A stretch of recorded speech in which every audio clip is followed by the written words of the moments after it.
สบาย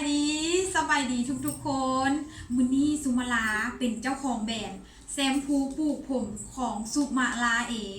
มาการันตีให้ทุกคนมั่นใจได้ว่าแชมพูของสุมาลาไส้ดีแท้เห็นผลอีหลีลูกค้าซื้อไป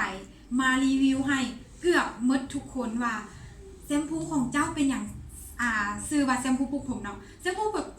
แชมพูปลูกผมของเจ้าเป็นอย่างคือว่าผมขึ้นไวแท้แม่หลังคลอดมาการันตีหลายคนแม่หลังคลอดเป็นออกลูกมาเนาะผมกับเจ้าจะลนและผมกับเจ้าบางคนลนแล้วก็บ่ขึ้นเลยวันนี้เอาแชมพูปลูกผมของสุมาลาไปลองใส่เบิ่งอ้าวสุมาลาผมของน้องเป็นอย่างคือบ่ลนแล้วผมคือมาขึ้นหลายส่งรูปรีวิวมาให้เนาะ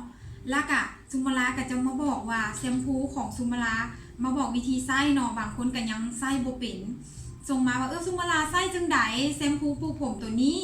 เนาะแชมพูปลูกผมตัวนี้แมนวิธีใส่กับแมนน้ำที่1แมนเฮาซะล้างสิ่งสกปรกอยู่เทิงหนังหัวของเฮาออกก่อนน้ำที่2แมนเฮาซะและเฮาหมักไว้5นาทีแล้วจึงล้างออกแล้วก็แชมพูปลูกผมตัวนี้เฮ็ดมาจากหยังสุมาลาเฮ็ดมาจากสมุนไพรแท้เลยเนาะปลูกออร์แกนิกเป็นสมุนไพรสดๆเลยเช่นว่ามีมักขี้หูดมีเครือเขาฮอมีขิงมีดอกอัญชันแล้วก็แชมพูของเฮามีจุดพิเศษแมนว่าเฮ็ดให้ผมขาวกลับมาดำบางคนก็ว่าเป็นอย่างผมเกิดใหม่มันคือดำออกมาก็ย้อนว่าเฮามีสมุนไพรอีกตัวนึงแมนต้นกระเมงเฮ็ดให้ผมขาวกลับมาดำเวลาผม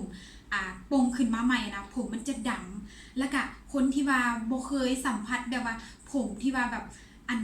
ยาวไว้แบบสินะสุมาลาตัดผมเนี่ยเคยเห็นถ้าเป็นไผเคยเป็นหมู่สุมาลาอยู่ใน Facebook เห็นโลดว่าสุมาลาเคยตัดผมสั้นแบบสั้นเพียงเป็นบ๊อบเลยนะแล้วก็จะว่าเป็นอย่างผมเจ้าคือมันยาวไวแท้นี่นะผมยาวแล้วมันกระดกดำเนี่ยแบบมันเงางามนะเพราะว่าสุมาลาใส่แชมพูปลูกผมของสุมาลาเองนี่แหละและสุมาลาก็เลยมาการันตีว่าแชมพูของสุมาลาดีแท้เห็นผลแท้ผู้ใดที่ว่ามีปัญหาเด้อเบ้าคืนอีกว่ามีปัญหาเรื่องผมล่นผมบางหัวล้านมีขี้รังแคหลายให้เอาไปลองใส่เลยหับฮ้องว่าบ่ผิดหวังเจ้าขอบใจหลายๆบ๊ายบาย